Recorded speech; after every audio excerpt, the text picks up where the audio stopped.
DTFF.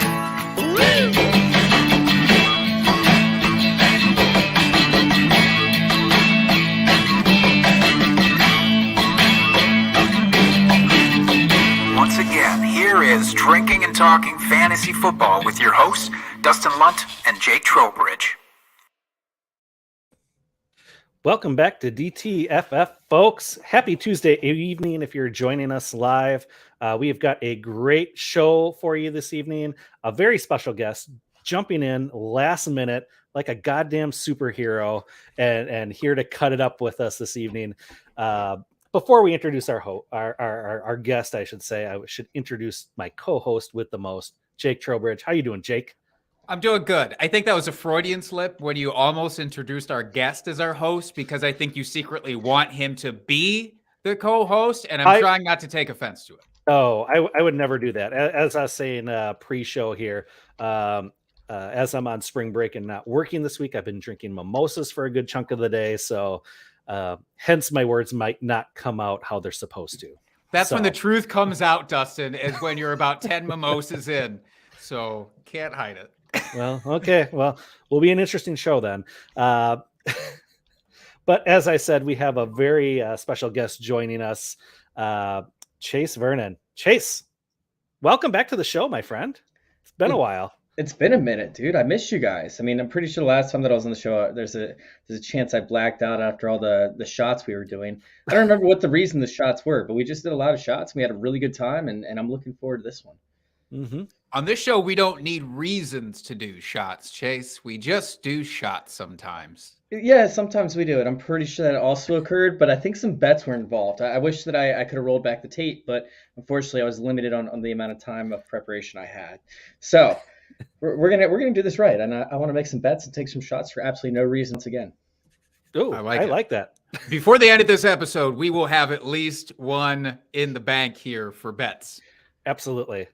But yeah, we've got a really good show. We are going back and looking back at the 2021 rookies from last season and not really talking about the big name guys. We'll probably touch on them briefly, let's be honest. But what we really want to focus on this evening are some of the guys we thought were going to hit that didn't, or maybe some guys that they showed us a little something. Do we think they're going to take that next step and become someone you can use on a regular basis for your fantasy team? So should be a lot of fun. I'm looking forward to the great conversation here. But first, what are we all drinking? Let's start with our guest, Chase. All right. So of course I have the finest, a PBR, Pabst Blue Nice. Ribbon, right? Mm-hmm. Oh, it's delicious. And then I actually have some Plantation Pineapple Rum.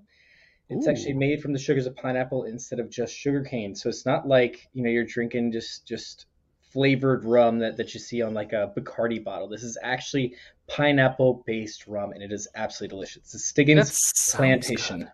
Oh, it's so good. I actually want to go back to the first thing. So PBR, is this French?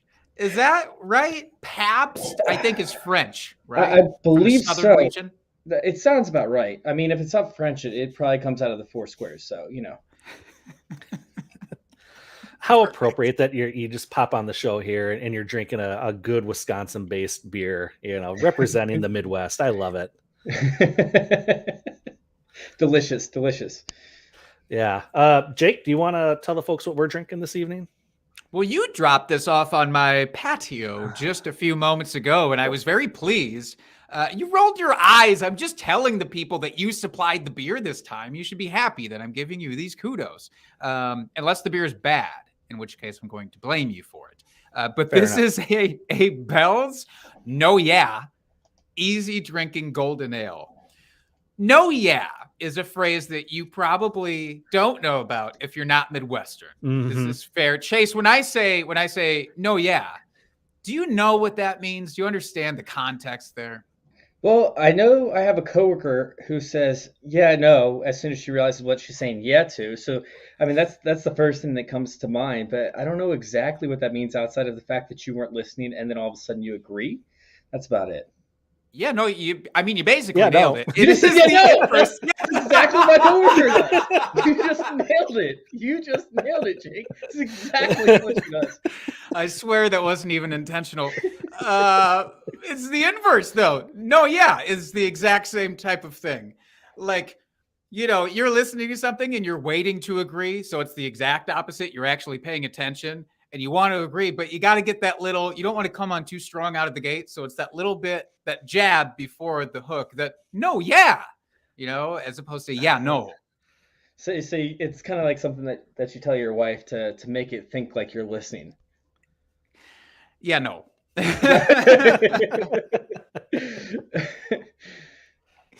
But Dustin, this is a good beer. I will say I've had a few drinks, so I can't lambaste you for it. This is a solid beer.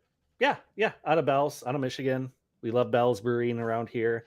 Lots of quality beers. This is another one of them. So thank you, Bell's, for providing another terrific, delicious beer this evening. Yeah. All right. Yeah. Okay. I'm switching it up. I'm trying to get every iteration out on the table. We just haven't gotten to know yet, so we'll see how that goes.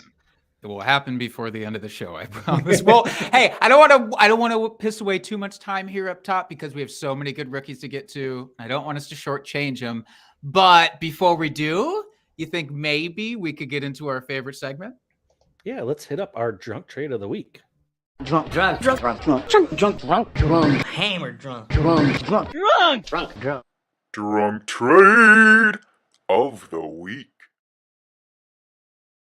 So this week's drunk trade comes from @DynastyFBFan on Twitter, who, just as a precursor to this, rated himself as a 6 out of 10 on the drunk scale when this trade actually went down. I want you to keep in mind the date on this. This happened March 14th, so a couple of weeks back here. Traded, honestly, I still haven't gotten a clear answer from this person, so I don't know if they're embarrassed, but one way or the other, the sides of the trade are as such. One side got Mitch Trubisky. The other side got rookie picks 205 and the 312, plus, very important here, $1 of fab. This is presumed to be a super flex dynasty league. Mitch Trubisky now, of course, the presumed starter in Pittsburgh. So, gentlemen, before I read another funny comment from somebody else who saw this trade, I want to get your opinions on this. Chase, we'll start with you. Rates himself 6 out of 10 on the drunk scale. You think that adds up for this kind of trade that we're talking about? So what I'm thinking happened, right, was somebody ended up sending, obviously somebody had to initiate the trade, right? And so that person ended up countering and saying, hey, this isn't enough, right? And so they decided to say, hey, I'll throw in $1 and see if he goes for it. He was so hammered, he didn't even realize the initial offer, the initial trade, right? He just saw a counter with the same thing in with an additional $1 in, but he didn't even realize what he sent in the first place. So he's like, oh, I'm getting more than what I got last time, so I'm going to accept it, right? So that's where I'm coming off. But, I mean, honestly, I buy the logic. Dude, I'm getting more than what I got the last time. This is definitely a better counter than what I sent him. I'm taking it. So, Mitch Trubisky is somebody that I believe in. I think that he's going to be a decent quarterback in this league. I hated the system that he was set up in. I don't think he's great. I don't think he's immaculate, but could he be a starter at a Ryan and Tannehill type level? I think that he could be. You have the rushing upside, obviously, and now he could end up having that same upside in a good offense with a Matt Canada led system to where he needs a rushing quarterback in order to obtain success. So I think that Mitch Trubisky, as long as they get the ball out of his hands quickly and they don't ask him to make complicated reads, he can gain his confidence and become a starter. And for that reason, I mean, sending 2 draft picks away for that, or accepting, if you're the receiving end of that, I'd much rather go with the starting quarterback in the NFL. Mm-hmm. And let's be honest, if Big Ben could make it work, I feel like Mitch Trubisky, if Big Ben threw the ball 0.5 seconds after getting the snap every time last year. So really, that's all Mitch Trubisky has to do. Dustin, do you think that do you have a strong preference, Dustin, to one side of this trade or the other? Yeah, I agree with Chase here. Mitch Trubisky all the way, especially in a super flex league. You're going to get at worst, a mid-range QB2 out of this for basically dart throws and that $1 a fab, which I know can be important come the end of the season. I get that. But really, I mean, you're getting a starting quarterback. I like, the offense. They've got so many weapons there with the wide receivers. They got a solid running game. They've worked at upgrading their offensive line this offseason, which I still think they're probably going to address a little bit in the draft here. So, yeah, I think that it's wheels up for Trubisky. I mean, I can't say that this was a bad trade at all for the person receiving Trubisky. Right. Now, here's what I want to do the throwback to. I want us all to pile into our DeLorean for just a split second, because when this trade happened, Mitch Trubisky had not yet been signed by the Steelers. There were some assumptions going around that he could land a starting gig somewhere. So this was just, I think, 3 days before he officially signed with the Steelers. So at that point, let's take the Steelers off the board. And we're still in free agency mode. Does this change your opinion of the trade significantly? I know it's hard because we know where he ended up now, but we didn't know back then. Would you have a strong preference then? No, because there's a chance he could have landed up with the Giants and competed for a starting job with Brian Dable, and I would have liked that even more than I would have liked going to Pittsburgh, to be honest, just because I think that he knows the system that would tailor to success. Not saying they can't be successful with the Steelers, because obviously we already covered that, but I think that we could have seen him with possibly the Saints or, maybe even, I don't know, Carolina. I might have liked more than the Steelers. So, I mean, obviously, hindsight's 2020, and we don't know, he could have ended up going to a terrible team. But I mean, honestly, the Steelers were almost, I'm not going to say worst case scenario, but the Steelers were a pretty good option outside of him landing as a backup somewhere. And I don't see too many teams that would have signed him, or that he would have signed with outside of the Giants, to where he would have had to compete for a starting job. Outside of with a rookie, by the way. Fair. All right. By the way, I just want to say you're both underestimating that $1 a fab. That $1 a fab could turn into literally anything, and you don't know for sure. That could pick up the next Alvin Kamara off of waivers. All right. True story. Or Mitchell Trubisky. Or the next Mitchell Trubisky, or a boat. So who's to say really what you could get with that $1? Not us. I'm confident. All right, Dustin, do you want to lead us into some rookie talk here? Yeah, let's do it. So, as I said at the top, we're not going to really talk about, Jamar Chase, Najee Harris too much, Kyle Pitts. Like we know these guys are studs, even if they didn't, in the case of Kyle Pitts, didn't quite produce at the level we were thinking he was going to this last season. Pretty well a sure thing at this point that, we saw enough out of him that, we're confident he's going to be a stud. So we're not going to talk about it. I want to talk about guys that did not produce and what we think their fantasy outlook is moving forward. So let's start with the quarterbacks, because they are the most fun to talk about. And let's talk about the second coming himself, Trevor Lawrence. What's to say about the Jags last year? I mean, that was just the hot, steaming pile of dung of an organization. They got rid of Urban Meyer. Thankfully, that experiment didn't last too long. They brought in a better coach. They brought in some wide receivers.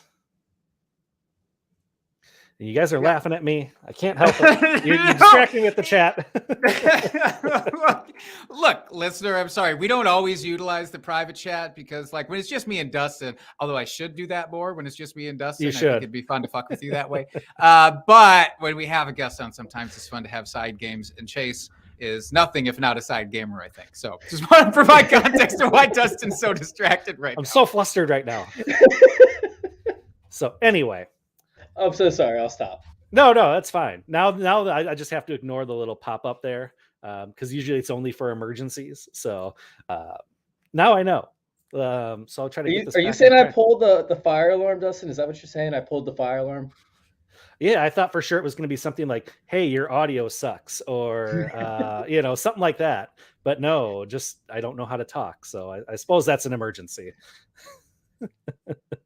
Only if you smell toast while that's going on. I do hear that is the precursor to what is it? What's the thing where you smell toast? It's a real thing.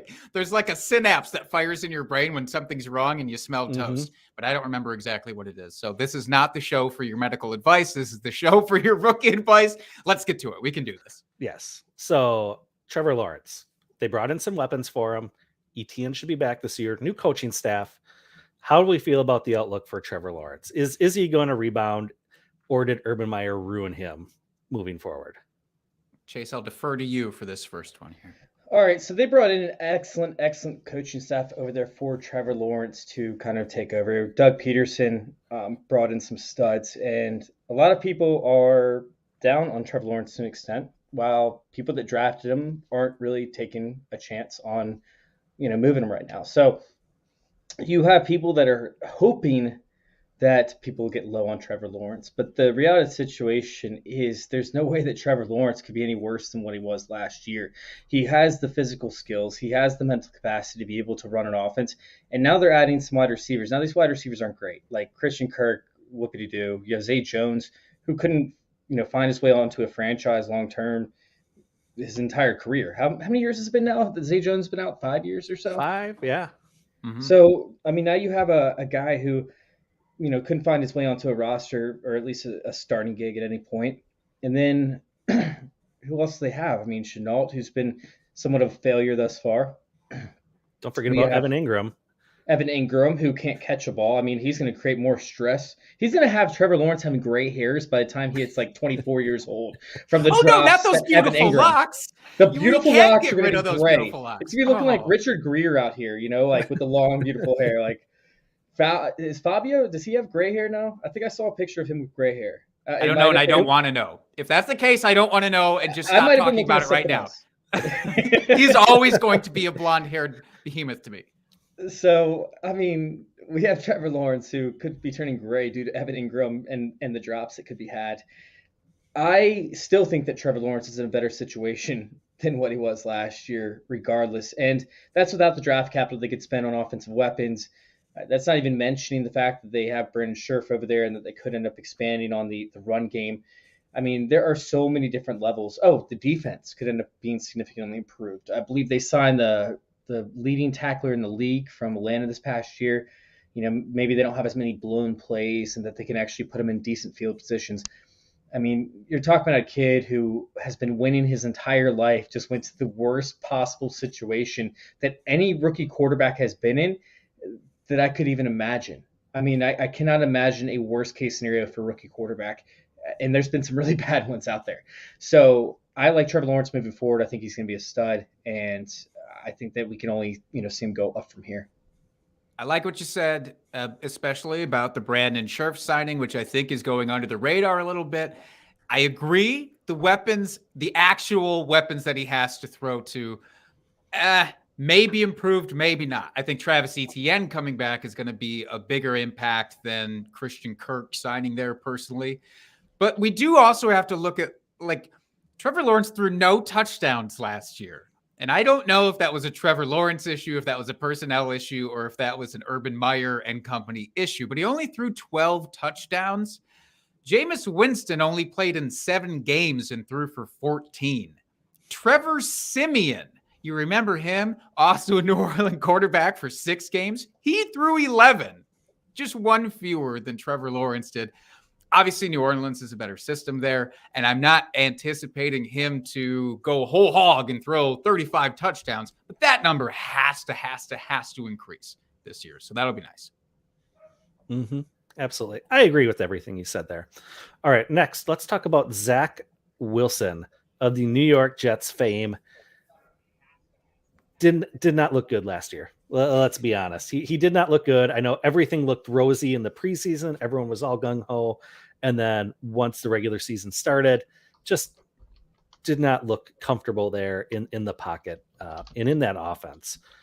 Hopefully they're making some moves. They're moving in the right direction, I feel like. But again, I don't know how to feel about him moving forward. He's a starter, so obviously, he'll have some value for you, especially in the Superflex league. But do we see improvement coming from him this year, or is he not as good as people thought and the Jets kind of wasted that high pick on him? First of all, are you suggesting that preseason games don't matter? Because that's What? what it sounded like you said. And I I'm not am ready not to saying get there. any such thing. Is that what he was Okay. saying?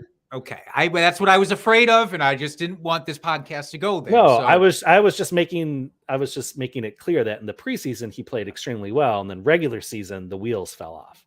Okay, that's all I was saying. All fantasy leagues should include the preseason as part of the actual games. I think I've always said that, and I'll say that to my grave. This isn't the first time I've said that, certainly.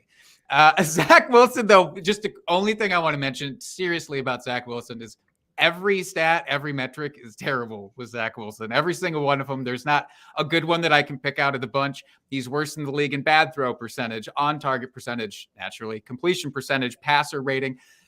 But if there's any saving grace, it's that, well, the dude was constantly being attacked. Like, he was under pressure more than any other QB. He was sacked more times per game than Joe Burrow was. And so if they can clean that up, then it has to be better. I mean, it's what Chase said about Trevor Lawrence. We saw his worst, basically. Well, we saw Zach Wilson's worst as well.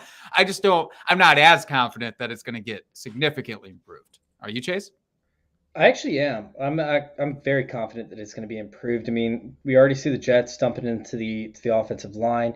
You know, they have to get some of their homegrown talent, the guys they drafted. You know, they got to get them up and moving, right? But the bigger thing that I saw was Zach Wilson continued to progress. And that's something that you want to see in your rookie quarterbacks. Like, if a rookie quarterback keeps doing the same thing over and over again, like, you have no chance. And that's kind of what we saw in, like, games like went through. When did he get injured? What was it, like week 9 or something along those lines? It was sometime in the middle of the season. He ended up getting hurt. And then he came back. But before he came back, Mike White came in. Mike White knew how to run this offense despite being a rookie quarterback, right?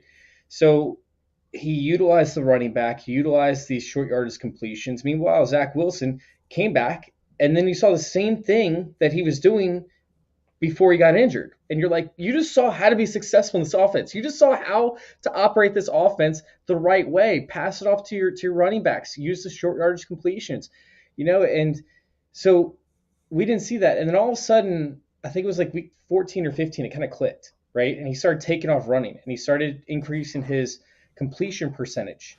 And he started doing the things that it took to get the first downs and to move the offense. And although his numbers were not great in the final 3 or 4 weeks of the season, they were still decent, I believe, in 3 of the final 4 matchups. So it wasn't great, like I said, but it was decent, especially from fantasy purposes because he was running more often.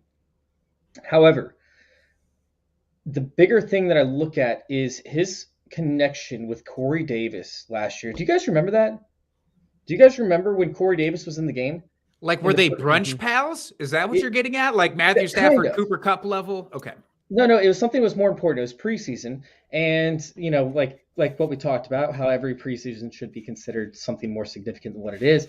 But he targeted like Corey Davis on like 12 of the 14 routes run, and he completed every pass. And it was like, you know, magic was in the air. And then all of a sudden the season starts and Corey Davis gets hurt. Was it week 1 or the final week? It was something bizarre where he got hurt early on in the season. And all of a sudden Zach Wilson just fell apart. So what if that magical connection, right, gets relit? What if they have some sort of a connection, or they bring in a real wide receiver, you know, to actually play the wide receiver position? Because guess what? You're throwing to Braxton Berrios, a injured Jamison Crowder. Elijah Moore was wide receiver 1 in the time that he was healthy for all of 5 games. Like, you have a quarterback who can actually be relevant if he has the receiving options. And don't forget, Zach Wilson had the highest completion rate in his final season of passes that are 30 or more yards down the field for any quarterback at the college level in the past 10 years. So you take that, you couple that with the fact that the offense that's being run over there under Robert Saleh and the 49ers offense they brought over, you couple that with the fact that you had Nick Mullins and Jimmy Garoppolo in 2019, 2020, they had the highest completion rate for quarterbacks of over 20 yards. and you say, hey, this offense is built. They just have to be able to run the ball first. They have to be able to take the short passes when they need them. He just needs to learn how to run the system. And once he does, he's still a kid. Once he does, I think that we could, the sky's the limit for Zach Wilson in this offense. But if he doesn't get how to run the system, you might as well just throw it all away. He has to understand. So give him time to throw downfield and let those accurate passes fling to potentially Elijah with this Moore. improved O-line and Elijah Moore getting back there and getting healthy. I was terrified for a second you were going to say that Corey Davis was an elite wide receiver, and then we would have had to pull you off the show just like that. No. I mean, if they draft Drake London or somebody good that actually has some height that can make some eye connection with Zach Wilson, we're good. But Zach Wilson has to have a lot of things go right. But if everything goes right, then we're talking about a top 5 potential dynasty quarterback. If everything goes right, Jake. Don't quote me on that. Don't be like, oh, Nope. Chase said that he can be a top 5 quarterback. Nope. But everything We're snipping it. We're snipping this Clip clip. it out. Don't clip it. Clip it out. But clip out the part where you tell us not to clip it. Yeah, Delete of that course. part of it. We're just going to keep that little tight I 5 seconds. purposely did not breathe throughout that stint so that you guys will have a very difficult time clipping it. All right. I want to talk about one more quarterback here, and that is Justin Fields. We all know Matt Nagy, offensive genius, did nothing of the sort there in Chicago.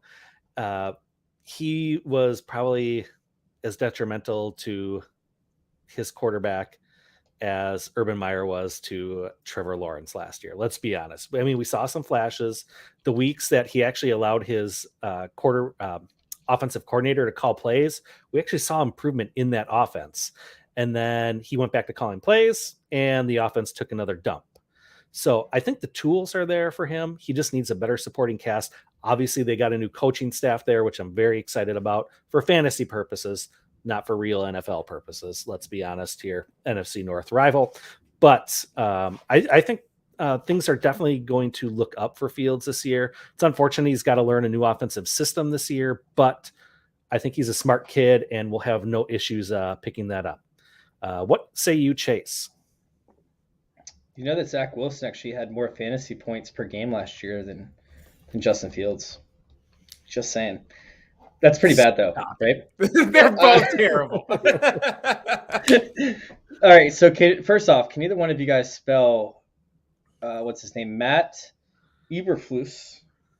Nope. I don't even know if that's how you say it without having to look it up. I don't even know if I said it right. Is it Eberflus? Eberflus? We might never know. We might never know. I actually found out the general manager for the Giants name. I found this out back a few months ago, but it's spelled Shoen, but you say it Shane. So that blew my mind. Wow. Oh, Yeah, I would that's- never know that. Yeah, so it's Shoen is what everybody's been saying, but I looked it up a few times because I wanted to make sure I pronounced it right, and it literally says pronounced as Shane. So anyways. Wow. You should tweet at him and tell him that you know that, and I bet it would go a long way. He might have a position open in his front office if you know how to pronounce his name. I could also just be taking advice from people on Google, which isn't always the best advice. So What? The internet's wrong? That's crazy. Every once in a while, it might be. So Justin Fields,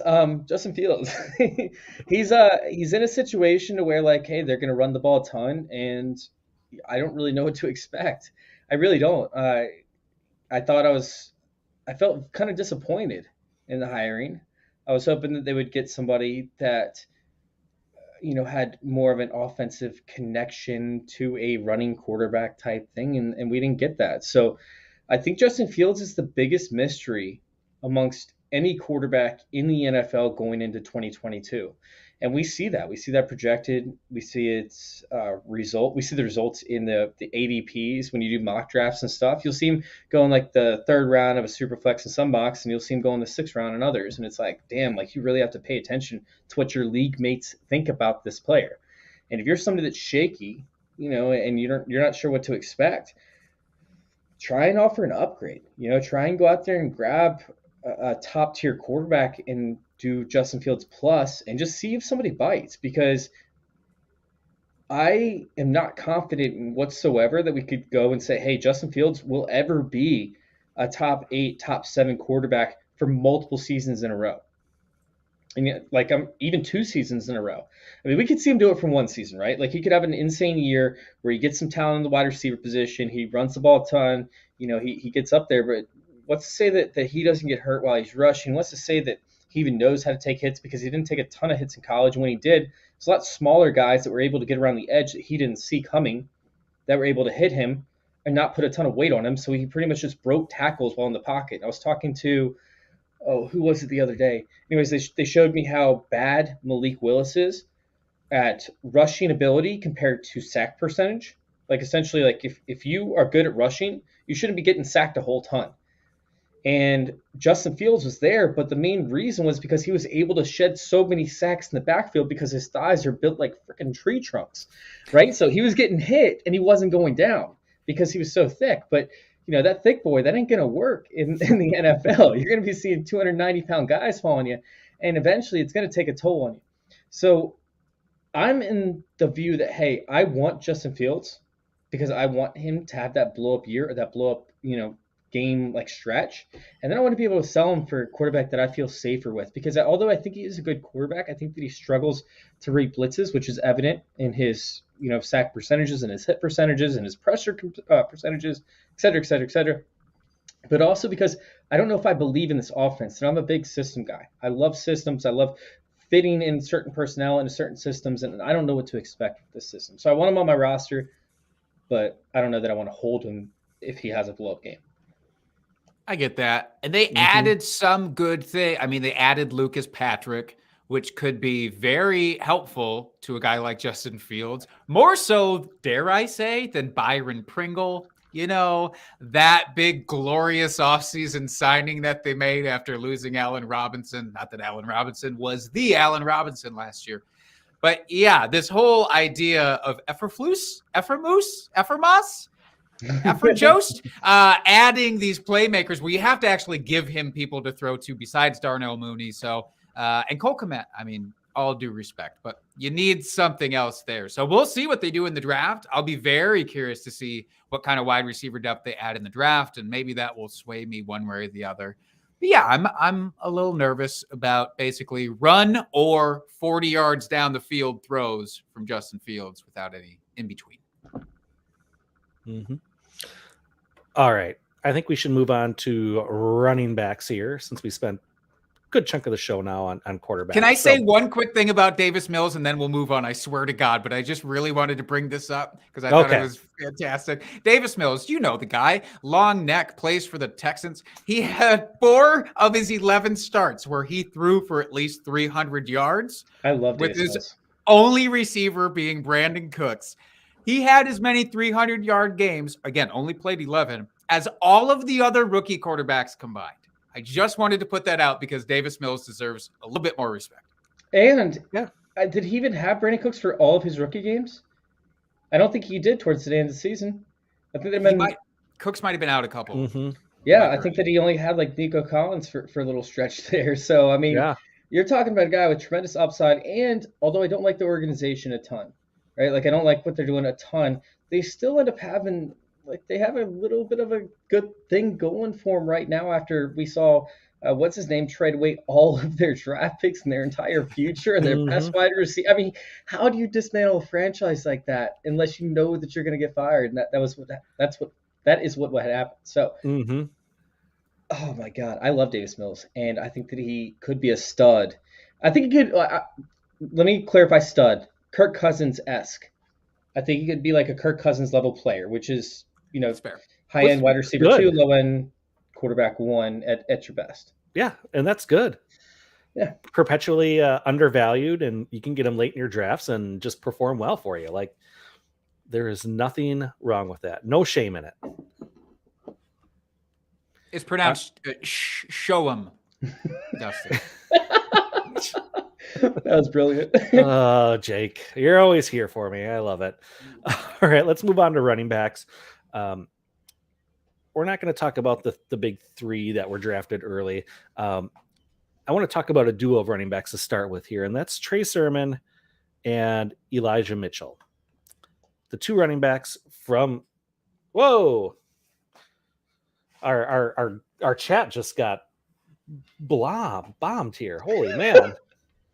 Oh, Woo. wow. Online strips without Wow. clothing? It's just, Hey! I'm sorry. If you guys want to check this out, make sure you go to YouTube.com and check out Drinking and Fantasy. Oh my God! Wow. Like, this is awesome. You crazy. too can see this. online strips without clothing. If Yes. you click on that, surely Don't not tell 'em. harmful link. Don't tell them what it is. Well, no, that's how you lure. Go to YouTube. You know, Go to YouTube.com and check us out. Yeah, absolutely. So I'm sorry. I got, again, distracted with the chat. And this time I think it was legitimately a distraction. But yeah, that San Francisco backfield. Elijah Mitchell was obviously the much better player for San Francisco this last year. Trey Sermon had the higher draft capital, but we know that Shanahan there, kind of like Pete Carroll, doesn't care about draft capital. Be damned with it. I want the best player on the field regardless. How do we feel about these two players? Is it going to be like what we saw this last year? I know we got rid of Mostert, so that kind of clears up the backfield a little bit there. But do we see Mitchell keeping that kind of lead dog role, or do you think Sermon gets a second chance? Jake, start with you. I hate this because I have a predetermined, let's say, not hatred, that's too strong of a word, avoidance of backfields like this, where I understand the rationale of where there was injuries in the past that led to this sort of carousel in San Francisco's backfield. So, you know, Raheem Mostert, as we mentioned, off the team, he would start and he would get the job, and then he would do great for 4 games, and then he would get injured, and then it was next man up. And sometimes that man just took over for the entire season, and sometimes it went back and forth. It's all injury based, so I get the rationale for why I shouldn't avoid them, but yet I want to keep avoiding them because I'm terrified that Elijah Mitchell is not going to be the guy for the entirety of the season. But even if he just starts for the first half of the season, you're going to be fucking thrilled with him because he averaged 87.5 rushing yards last year in those games where he got thrown into the mix. And if he stays the guy, then great. He should get a lot of run. But I am worried too about Trey Lance coming in and shifting the dynamic of this offense overall, him taking away some of those rushes potentially. And so I don't know. I hate it. And I'm not going to be drafting him where his ADP is going to be, which is going to be inside the top 15 to 18 running backs for redraft. And I'm not comfortable. Mm-hmm. Chase? I love how Angie came into the YouTube to see what's happening. Poor Angie. She found out real quick. So, Elijah Mitchell gets hurt too often for me to invest in. And it's weird because I don't mind taking a shot on like CMC or Barkley or any of those guys, right? But if I have an injury-prone, quote unquote, I love your comment. If I have an injury-prone, quote unquote, back-end type guy, I really don't care to draft them, to be honest. Like an Elijah Mitchell type player doesn't intrigue me nearly as much because although he offers significant upside, I think that I could find a handcuff or something on those lines that might be a little more reliable, such as an A.J. Dillon or an Alexander Madison that might give me just as much upside, but a bigger play if something would happen. So I know that sounds kind of weird in terms of like, oh, well, something has to happen. Well, something has to happen for him not to get hurt. So they might end up starting the same amount of games, next year as each other. So I don't know. I'm going to stay away from this offense similar to Jake Trowbridge. And this is going to be something where like I would much rather draft the cheapest one available, which right now looks like Jeff Wilson Jr. Ooh, Jeff Wilson, a name we haven't brought up much in this podcast. I don't know why. I do like the idea that like they're going to ride Jeff Wilson until he's 40 years old. He's going to continue to make appearances on their active roster until he decides he's done. And I got to respect that. Mm-hmm. So basically what I'm hearing from you is, from you both, no Elijah Mitchell, it's too expensive for his cost. And then Trey Sermon's just dead. Yeah. I'm out on Trey Sermon 1,000%. I can see if you want to throw a 3rd round pick and just because why the fuck not? Yeah, then great. Yeah. because that would be the cheapest, essentially. My dog just got home. So no, I was shocked when they drafted Trey Sermon, and what it sounds like is the team or the coaches didn't really want him, but the organization did because he was such a good value. So they're like, oh, they'll fit him in. I mean, he's such a good value at this point because we had him graded at this prospect. But the thing is he doesn't fit the offensive system. So when they selected him, I was like, that doesn't make any sense because he's not fast enough to be able to beat defenders to the edge. Sure, he's quick enough, but he needs that top end speed to be able to run the wide zone or to be able to operate the wide zone run scheme. It doesn't make any sense why they drafted him. And then there was a story behind the scenes that said, hey, the coaches didn't want him. It was the organization that said, hey, he's too good of a talent. They'll figure out a way to get him in. So that makes more sense to me. Mm-hmm. Yeah, I did not know that. That makes so much more sense now. Who knew that GM meddling could get in the way of a well-run scheme? Crazy. Take lessons, New York. Kyle Shanahan. Mm-hmm. All right, let's move back to the Jets. Way more Jets talk than I thought we were going to have this evening. Let's be honest. Just the right amount. But Michael Carter, he started to find his groove there later in the season. I am personally trying to buy him wherever I can or acquire him this offseason wherever I can. I think he's in line to be a very solid high-end RB2. I really do. I like what I saw from him towards the end of the season. I was really disappointed in my redraft league when I gave up on him so early on and dropped him. But Chase, I'm going to throw it to you first to talk about Michael Carter some more. So Michael Carter is interesting because, like we talked about with Zach Wilson, like he has to understand how to run the system, and everything has to go right for Zach Wilson in order to be successful, which means he has to use a running back in the passing game, which means that Michael Carter has to be successful, which means that I think that all this is going to come to fruition because I just had Zach Wilson's back a second ago. So that's great and all, but I'm very concerned that they end up drafting a guy similar to Elijah Mitchell, except for better. Ooh. Yeah. How much better are we talking about here? Like a guy who can actually catch a ball? No. We're talking about a guy who could take over in first and second downs. And although he can't catch a ball, they might not utilize him in the receiving game because he didn't do it in college. And I'm referring, of course, to Kenneth Walker, who would be the perfect fit, who has the speed, the burst, and the acceleration to be able to beat the defenders to the edge, something that Michael Carter is decent at, but he doesn't necessarily possess, or it's not a strong suit. So we could be looking at a time split, once again, a la San Francisco 49ers, as to where we see Kenneth Walker on first and second down, and then we see Michael Carter on third down, and Michael Carter becomes just the receiving back. So whether it's Michael Carter, whether it's Kenneth Walker or it becomes another back that, might have that size, speed element to his game. Well, I should just say speed element to his game. I'm a little bit concerned that somehow they find a way to take away that first and second down work for Michael Carter. However, if they don't, it's wheels up for Michael Carter. So if I have Michael Carter, I'm holding on to him. I'm not trading him for anything. If I don't have Michael Carter, I might extend a second round, esque, or maybe a late first, just to test the waters. If I need a running back, a first round pick. If I don't, I'll throw it a second, see what happens. That's likely not going to happen. So I'm not probably going to acquire him if I don't have him already. Mm-hmm. In startups, I'll just take him where he's going because I think it's a good value. Mm-hmm. Jake?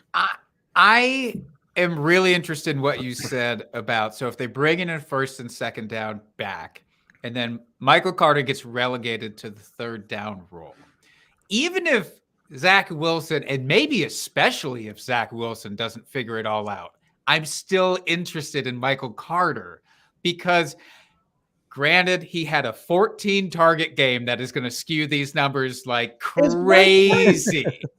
But the dude, just for that stretch that he was there and healthy, on pace for 94 targets. Like, Of course I'm interested in that. But in seriousness, I'm interested in that if they don't really upgrade their receiving options to what I would consider to be a real upgrade.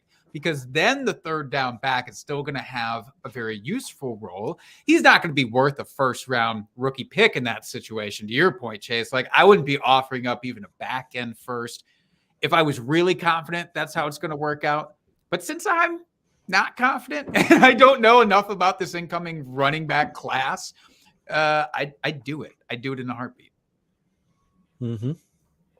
Yeah, I'm just a little bit nervous as to where his value actually lies. Like, where he could actually, I guess, I'm working on an article right now as to where like it has these values that are set up that we create in fantasy football, right? Like as to where a player lies and how we constantly place players at their ceilings because we want to see them exceed, because we want to see them do better, and because we think that they can do better. However, that doesn't, actually happen. And Thomas Tipple, you guys can go check him out over there at Thomas Tipple FF. He just actually sent me an article that's coming out for another company. I just edited it for him today and yesterday just to help him out because he's a buddy of mine. But he talked about how Amari Cooper has been overdrafted every single year since coming into the league and has actually never hit his projection. He came close one year where he hit the ADP that he was supposed to hit. Majorly had to do with his BIM and bust ratio. But, it's like, hey, is Michael Carter, even if he exceeds his expectations for this year, will he ever exceed his expectations in dynasty leagues? Will he ever end up exceeding his expectations regularly? Because if he exceeds it this year, what will we say that he can do in the next few years? He's never going to be a top 12 back, in my opinion. Maybe he becomes the next Austin Eckler, and I'm just lying to myself. But I feel like that's where we're going to set the expectations if he has a very good year this year. It's like, oh, he's the next Austin Eckler. Like, dude, he got like 8 touchdowns this year. He could get 20 next year. Let's do it. Right? Like, I mean, that just feels like what's going to happen. And so sure, if you want to grab now before you could have that blow up, that's great. But I always see us over projecting. It's like the opposite Chris Carson effect, right? Mm-hmm. Where we always always said, hey, Chris Carson is never going to end up being as good as we think he is, and he is every single year. I love that. Two things. One, I'm sure Dustin was a big fan of how you presented Amari Cooper because we've had a lot of conversations on this podcast. I'm more pro Cooper than he's ever been. But number two, Chase, where would people find that article if they wanted to once that is up? I have no idea which website he's putting it up for. He just asked me to edit it for. It might be going on my website. I don't even know. I have no idea. It could be at fantasyintervention.com, but it could be on tropesmack.com. How about this one that you're writing? Oh, so the one that I'm writing, it's a long-term one. I'm going to be doing probably a 4-month study on it. It's going to turn into a multitude of projects that I have going on, but it's going to end up in a place that I can't talk about yet, so I can't give you that one either. But, God damn it! Why do I even bother with these types of professional transitions that I'm? But how about this? Here? Go follow Thomas Tipple FF over there on Twitter. There we go.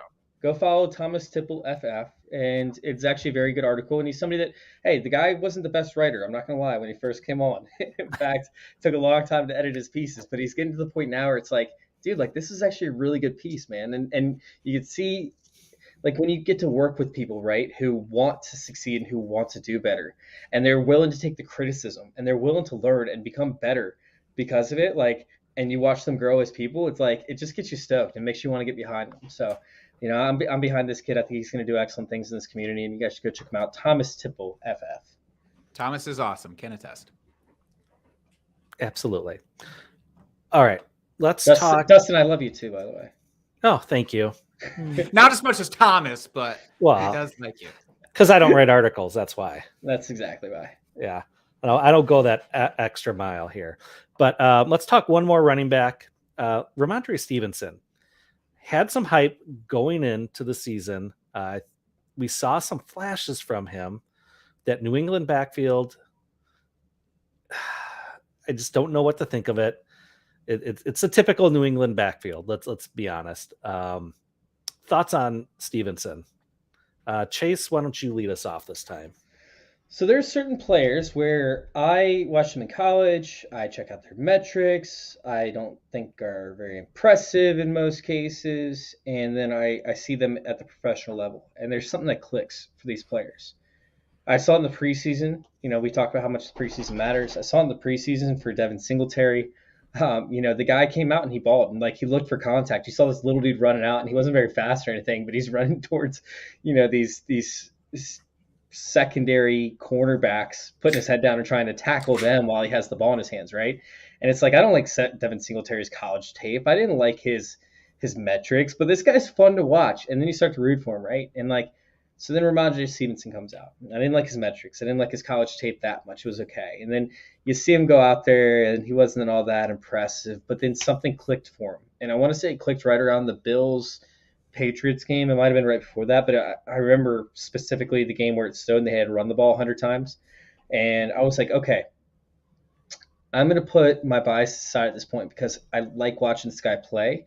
And I think that he has the drive that it takes to be successful. Obviously, we don't see what happens behind the scenes. We don't actually know these guys. But you have this emotional connection to a player. And although I'm not acquiring him anywhere, right, because I know better than that. I know better than to trust my heart.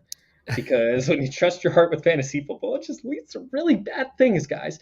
So I don't want to trust my heart on that aspect. But I do believe that this guy can actually play, that he is a decent player in the NFL, and I think that we could see as a starting role. The Patriots offense, you just don't want anything to do with the Patriots offense. That leads to pain too. Talk about, bleed with your heart. And you have Ramontry Stevenson, who I didn't like any of his stuff, and I just had this connection to him during that little span that he had. And then you have the Patriots offense, and you can never love the Patriots offense when it comes to running backs. So, I think he's a good player. Hopefully he earns a role. He might have one or two good seasons, but after that, I just, I don't want to take a chance on it. Mm-hmm. Jake? I think Damian Harris is the better fantasy running back. And so because of that and the Bellatrix, I'm out. Neither of these guys, Harris or Stevenson, are going to be getting targets in that offense. They didn't last year without James White, and now James White is set to return, maybe, hopefully, potentially. So that completely takes the floor out on them, and so it's avoidance. If one of them magically falls to you at the end of a draft, cool. But otherwise, I can't get myself to be there. Mm-hmm. Yep, I am in the same boat. I just can't trust anything in that backfield. Let's move on. Wide receivers here. I want to start with Kadarius Toney. Again, we saw flashes out of him. That offense was not very good last year. New offensive system. They've got hopefully some healthy weapons. Hopefully the rest of the core group there is healthy. With Saquon being injured part of the season, they had the who's who of wide receivers getting injured every other week there. But in the limited action we saw him, he did flash and he showed us some really good things, I thought. So where do you see him this next year? Would you say, is it feasible he's a solid wide receiver 3 for your team? Does he have upside as a wide receiver 2? I don't know what to think with this new offensive system coming in, and if we're going to see any sort of progression from Daniel Jones. Jake, hit us first. Kadarius Toney's ceiling is what we want Laviska Shenault to be, and his floor is what Laviska Shenault actually is. And so for that, it's really terrifying. If you look at the 2 games from last year where Kadarius Toney was out there, he was doing his thing, and he actually got peppered with targets. So he hit like double-digit targets. There's one game where he gets 13 targets, and he destroys. And it's when everybody gets really excited, 189 yards coming out, right, against Dallas, and we're floored. And then flash forward. Now it's Tampa Bay, so it's completely different defense, and I respect it, but it's 12-target game, 40 yards. It's literally the mountain, and then it's the ditch. And I don't know which is more realistic at this point, because I have been burned by Laviska Shenault, and I have that image in my head of Kadarius Toney transforming into that. But my hope, if we're going to lead with our heart here, Chase, then my hope is that Kadarius Toney definitely outshines. He's much closer to that first version than he is to the second. But he's a goddamn coin flip for me. Chase? I love Young Joka.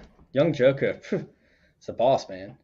So Young Joka is somebody that it made the entire analytical community, right? Which I like analytics. I like film. I like them both. I like to use my film and then check the analytics to see, hey, is this guy actually faster? So he's just beating a slower, victim essentially.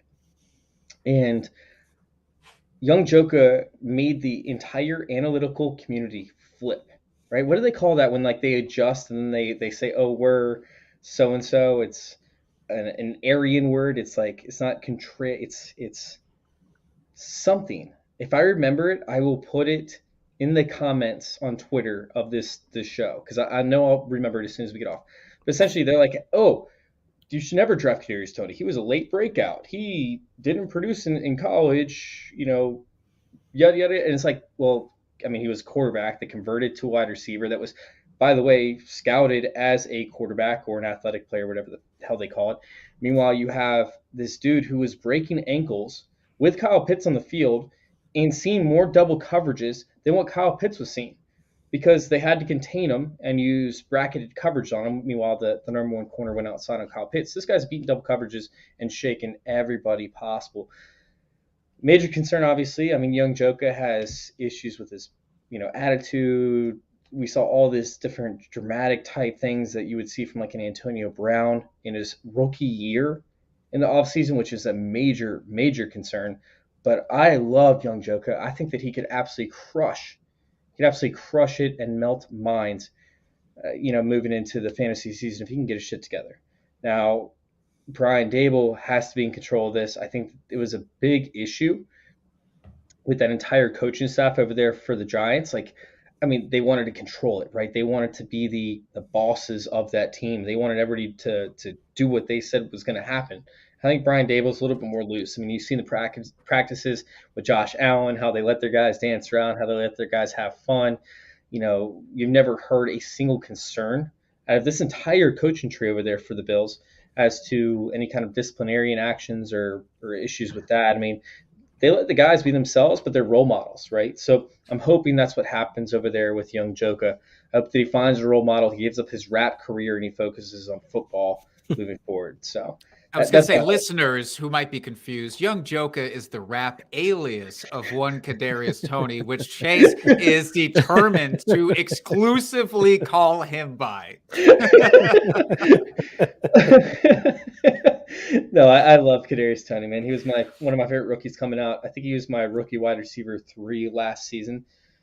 Behind, I think he's right in front of Devonta Smith. So Kadarius Toney was my T. Higgins of 2022. Ooh, nice. I like that. I didn't like the Giants landing spot, but it's all good. Yeah, should be better moving forward. Yep. Here's hoping, because he is electric to watch. All right. Let's see. Who do I want to talk about next? Let's say Rashad Bateman here of the Baltimore Ravens. Coming in, people were loving the landing spot, more or less. But what we saw was injury happened. And then we saw the Marquise Brown 4th-year breakout happen, kind of, where he actually produced.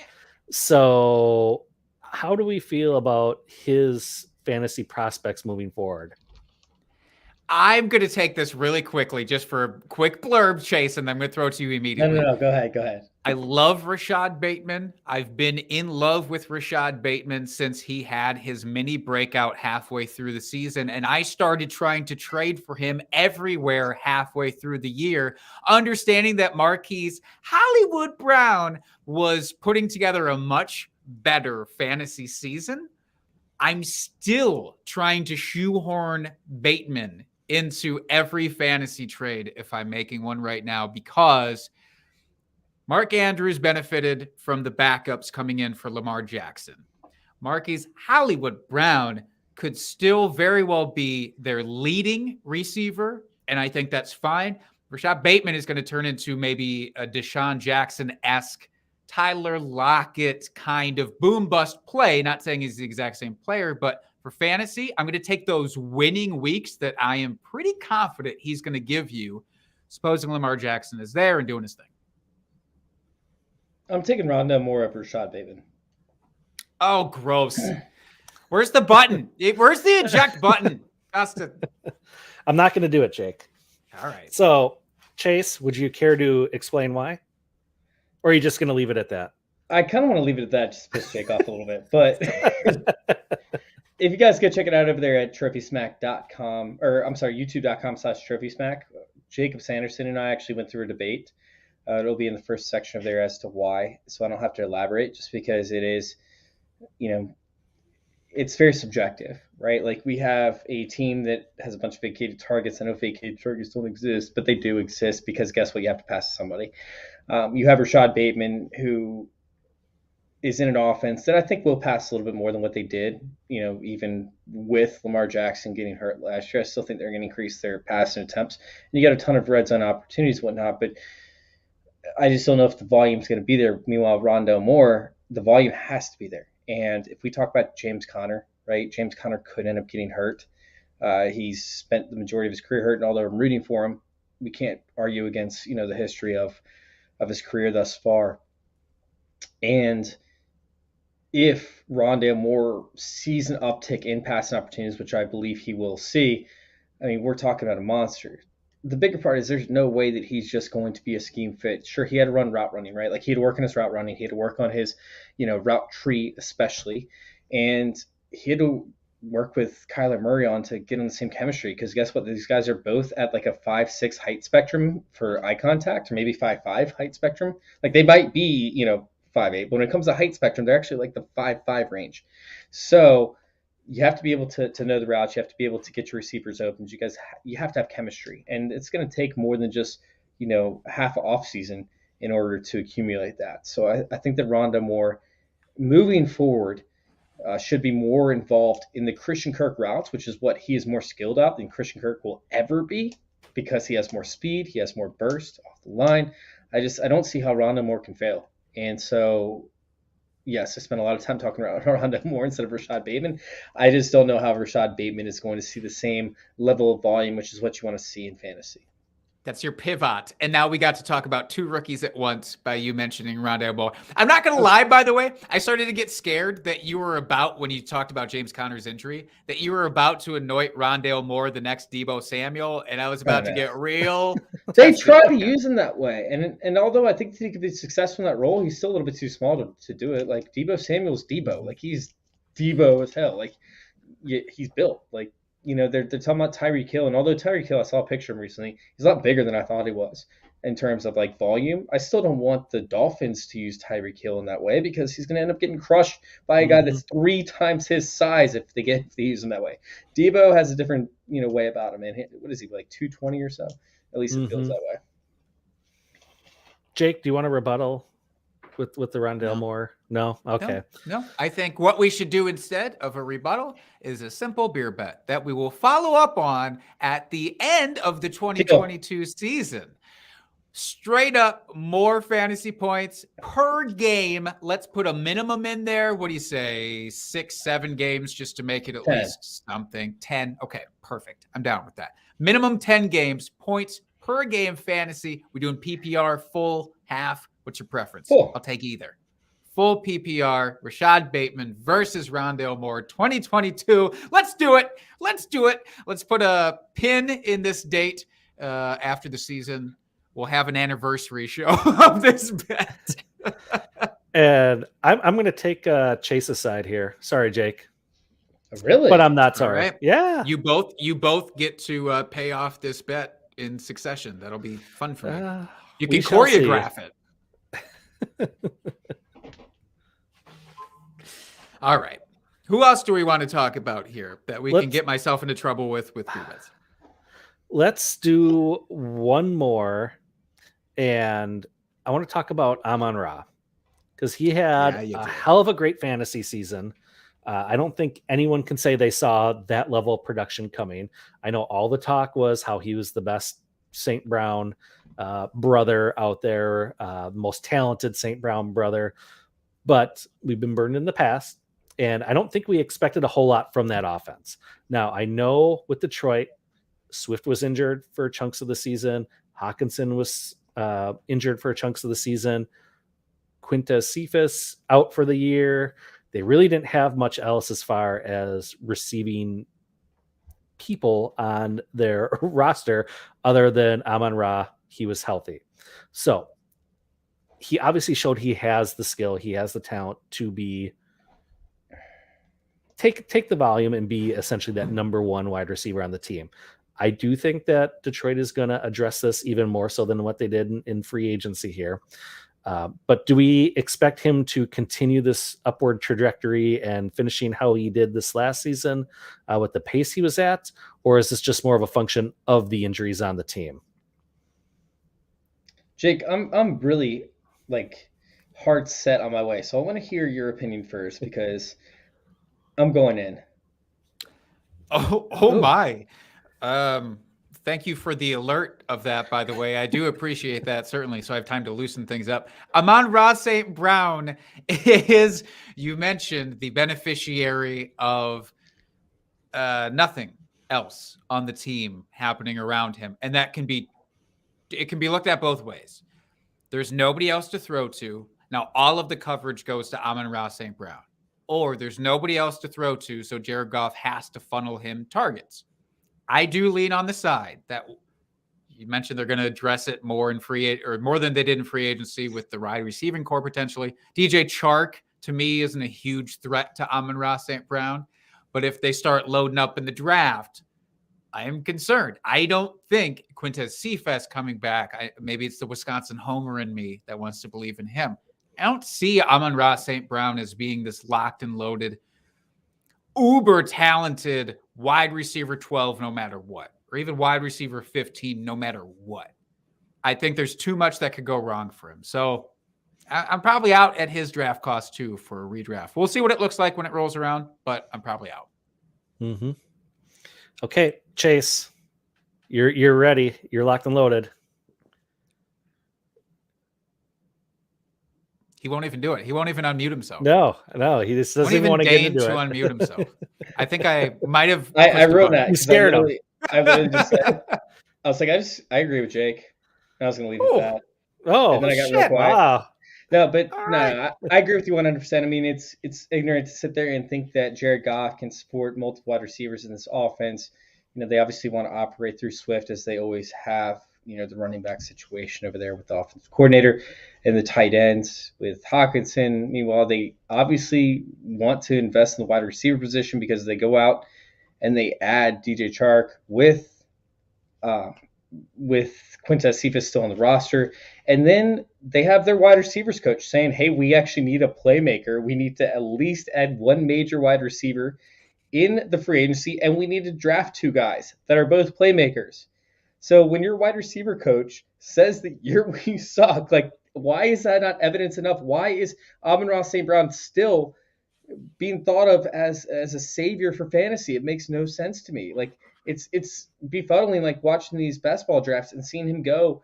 God, he was going as soon as the third, fourth, fifth round in some of these best ball drafts for single quarterback leagues, and it's maddening. It makes no sense to me. Sure, he was a great prospect in his junior year or his second to last year, and then his final season in college, he kind of just left us hanging, left us wanting more. And then he comes to the NFL. Nobody else is available. They're playing prevent defense on him. And he puts up some yardage in the last few games against some bad defenses or some teams that were pulling him out. It doesn't matter. He's not a good player for your fantasy teams as to where you want to draft him that early. He's not going to overcome the quarterback play by Jared Goff or the offensive system that they want to run over there in Detroit or the other talent that they have on the team. The NFL did not think highly of him. And sure, the NFL drops the ball from time to time. Is Amon-Ra a good player? Sure. He's a wide receiver 3 at best, and yet he's getting drafted as a mid-range wide receiver 2, and that's way too much. Yeah. Zero complaints. Yeah. We're all in agreement on this one. Let's make a beer bet about it anyways. Just we're all going to be on one side of it. Nobody will have to pay anything off, but it'll be real cool. Well, we'll pay it all off if we're all wrong. Fair. That's fair. All right. Do we want to talk about tight ends? Let me. Okay, I was going to say, if there's someone you guys want to talk about, we will do that. But otherwise, it's the tight ends, outside of Pitts. Yes. There's actually multiple tight ends that I think are better than any of these year's tight ends, by the way. But the number one is Pat Fryermuth. Let's talk about it. I'm glad you mentioned Pat. That's the guy I wanted to talk about. We can move past Kyle Pitts. There's whatever. It's even a tight end. It's even a tight end. It doesn't matter. But Pat Fryermuth is, and that's where we should start. He's a real tight end. He's a man's tight end. Like with the previous guy, with Amon-Ra, I have some very severe takes on Pat, and I'm curious to see if they align with you. So what do you think about Pat here going forward? So he earned targets downfield from a quarterback who doesn't throw downfield. He was able to secure targets in the red zone. And contrary to popular belief, hey, targets are earned in the end zone from tight ends in certain systems because guess what? That's how they operate. Like we talk about how touchdowns don't matter. Touchdowns regress. Guess what? Touchdowns don't regress for tight ends in Kevin's fancy system, right? Touchdowns don't regress for tight ends in certain systems, including Matt Canada. So we can sit there and we can look at certain opportunities for certain players and how, hey, he might not see the same red zone opportunities as last year. But Pat Fryermuth is not one of those guys. Pat Fryermuth is going to continue his dominance in the red zone because this offense is going to be much better under Mitch Trubisky. And when we look at tight ends under Mitch Trubisky, we see a lot of success when they're healthy. I love the situation for Pat Fryermuth moving forward. I love the system that he's in. I love the quarterback that he has. I like the fact that he has a quarterback who could end up dominating, a running back who could end up dominating red zone touches up until they hit 3rd and 4, and all of a sudden they need a conversion. And guess who's there? It's not going to be Chase Claypool. He doesn't win at jump balls. He's a deep threat receiver who doesn't know how to control his body. It's not going to be Deontay Johnson, who is way too small to command targets inside the red zone. It's going to be Patty Fryermuth, right, who is going to dominate the red zone over there. We're going to see him with 10 touchdowns this season, and we're going to see him with a ton of targets too. So I love Patty Fryermuth. He's going to take over the Juju Smith-Schuster role as well. Let's go. Wheels up, man. Wheels up. Mm-hmm. First of all, movement that we call Pat Fryermuth henceforth Friar Tuck as a nickname. I've just always wanted that for him. And if it means that he does that weird shaving of the head thing that Tebow did a few years back, then I'm all on board, by the way. I just... Anybody? No? Okay, fine. Whatever. Fuck you guys. I like Pat Fryermuth, regardless of whether you're on board with the nickname or not, because I still believe if Fryermuth had come out in any other draft class that didn't have Kyle Pitts, he would have been talked about incessantly. But instead, Kyle Pitts overshadowed him, which is why I'm glad that we're not really devoting so much time to him right now. Fryermuth is a maybe more traditional tight end, but exactly what you're talking about with the red zone targets. One, Juju Smith-Schuster is officially gone now. He's a Kansas City Chief. So if we want to talk about clarity in the hierarchy of the depth chart, we have it now. There's very little chance that they bring in somebody who is going to be better than that onto their depth chart now. So I think his role is very secure. And those touchdowns, I think he had 7 or 8 last year. Great. Tight ends, I endorse and understand that we're basically just banking on touchdowns when we get past the top 3 or 4 tight ends for fantasy football. Well, great. Then give me the guy who's going to have that security of touchdowns in Pat Fryermuth and let all of those dead zone mid-round tight ends fade away. I will take Pat 10 out of 10 times.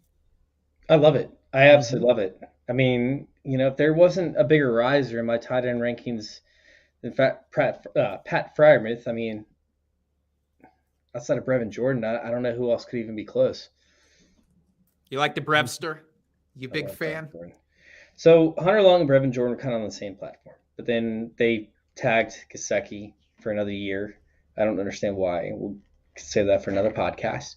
But Brevin Jordan, man, is brilliant. And he showed his ability towards the tail end of the season on multiple different occasions. I mean, this guy's a stud. And I know that we say this every single year about Texans tight ends, right? How many tight ends have we gone through with the Texans? Still holding out for Kahale Waring over here. I know, it's insane, right? But like this guy actually went on the field and proved that he could produce. Like a lot of the other metrics that we've looked at with Texans tight ends are like, oh, he has the ability to. Well, Brevin Jordan actually did, and it was, I believe, Davis Mills, unfortunately, who missed him on multiple different occasions in the red zone where he was supposed to be the second read. Davis Mills freaked out because he was rookie quarterback, didn't make the full read, and missed Brevin Jordan. He didn't miss him on the next couple games, I believe. And I think moving forward, Brevin Jordan is somebody that should be considered as a candidate for Twitter's hype tight end of the year. You know, like the Irv Smiths and all those other guys that never end up hitting but have a chance to. I think that Brevin Jordan is that guy for me this year. I really do.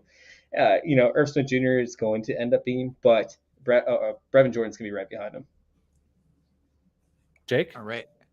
I'm not allowed to talk about tight ends that other people might like because I tend to taint them more often than not when we get into sleeper tight ends. I can't. No, every single sleeper tight end. You said his name. I called him the Brevster, so I don't think it counts. I think I actually got around it there. That's his official nickname. I don't know. I haven't looked it up on Pro Football Reference, but I should. And if it's there, we have to take that out just for the sole focus of him producing. I won't talk about it. I applaud you for talking about it. Jonnu Smith, the next Jonnu Smith. We don't talk about Jonnu Smith. Yeah, that's right. We're not there. Give us a year, maybe two. There's Dalton Schultz, the next one. Jeez. Who's Ian for the Panthers? Who am I thinking of? Ian Thomas. Ian Thomas. Yeah, he's another one of those guys. Again, I'm not allowed. Yeah, after that team came to town, I saw what they did to Thaddeus Moss. I was like, nope. Ian Thomas is done. Okay. Any other players I did not bring up that either of you want to talk about here as far as the rookies go that you think need that 2 minutes of spotlight? Elijah Moore is going to be really good. Yep. I am missing somebody. Let me actually go to the show sheet that Jake put a ton of time into. So much work.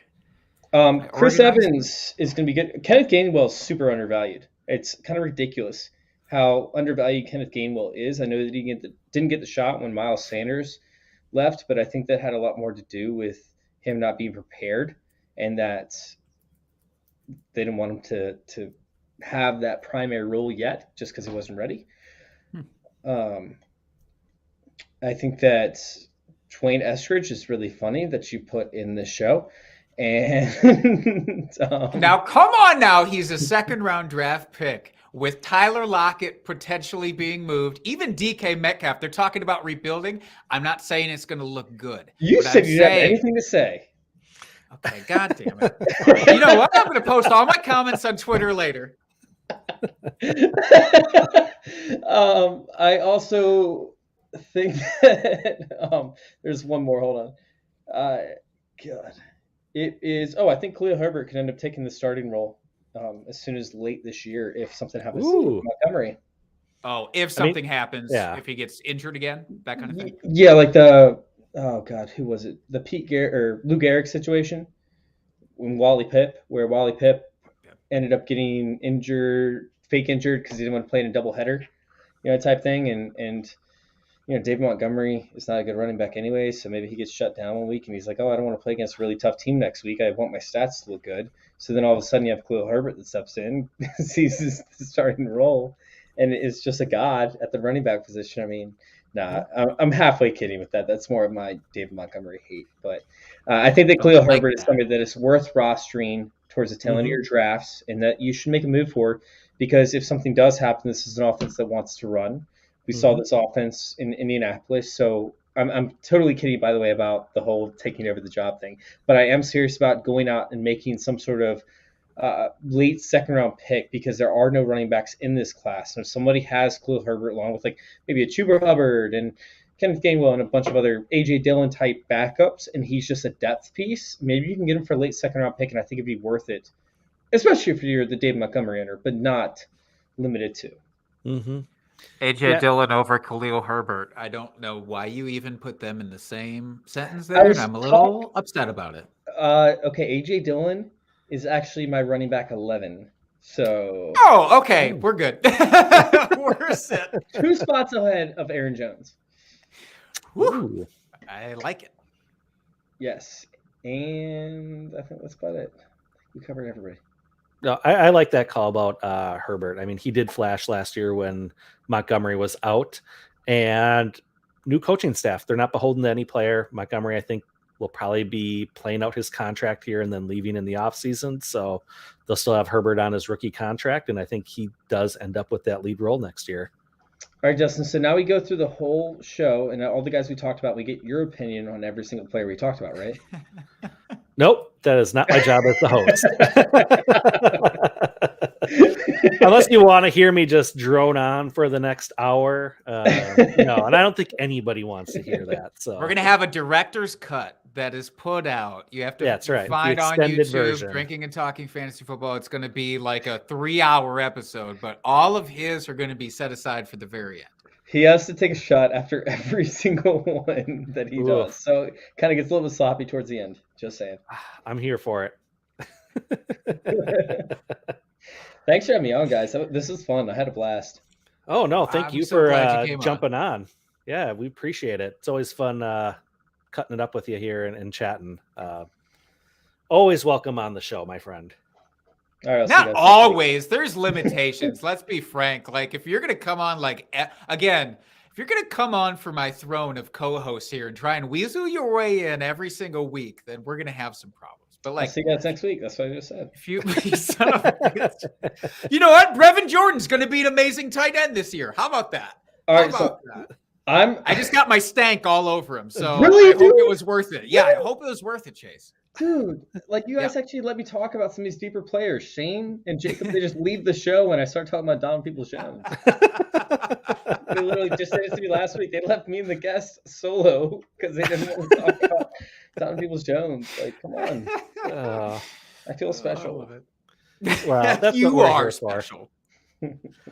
Yeah. So before we get out of here, Chase, why don't you tell people where they can find you and what you're about? You guys can find me in my room, hanging out, just pretty much doing all this backstage stuff now. There's really nowhere else to find. No, I'm just kidding. You guys can go check us out over there at Fantasy Football Intervention or fantasyintervention.com. You guys can go check us out over there at Twitter, join our circle _. But the main place y'all can find us right now is on YouTube. Y'all can go and support us on YouTube, and that would do wonders. youtube.com/fantasyintervention. Go hit subscribe, watch a couple videos. Some of our main shows are a little bit longer, so I would advise going to the chop ups because they might just be a little bit easier to retain and to take into account. Plus, you might not get as bored with us just joking Canadians the whole time. Sorry if you're Canadian, but no, go check us out over there at youtube.com/fantasyintervention. You have Jacob, Shane, and myself. We have tomorrow Daddy's Home and Joe Pispia on with us. Last week was Dwayne McFarland, who was blast. I mean, it's fun shows every single Wednesday night. Normally at 9, but tomorrow night at 7 Eastern time if you want to join us live. Awesome. Love it. Definitely go check that out, folks. You can find my co-host at Jake Trowbridge on Twitter. You can find me at FFDustyDog. And you can find our podcast at Drinking Fantasy. Please go out, give us a subscribe wherever you listen to your podcasts. We do appreciate it. If you want to see our beautiful faces every week, if you're not tuning in right now live, subscribe to us, hit the bell on YouTube, find us there. You'll get notified whenever we go live, which is what you really want. And until next week, folks, keep drinking and talking fantasy football. Go subscribe.